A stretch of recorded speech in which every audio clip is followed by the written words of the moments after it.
The topic is Dr. Martin Luther King at the 21st century, and the guest is Dr. Baldwin from Vanderbilt University and one of the preeminent Martin Luther King scholars of our period. And of course, Dr. Baldwin, let's continue our conversation dealing with Martin Luther King. I think you were talking about King's attitude toward poverty. And yes.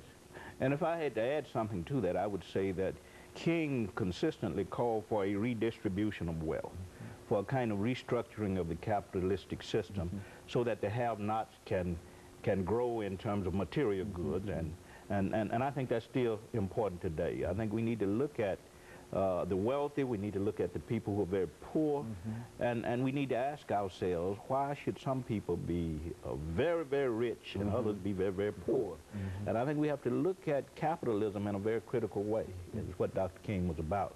Now, regarding the issue of creating a culture of life and a culture of peace, the issue of war, Dr. King always told us that you can't create that kind of culture with the military or with violence.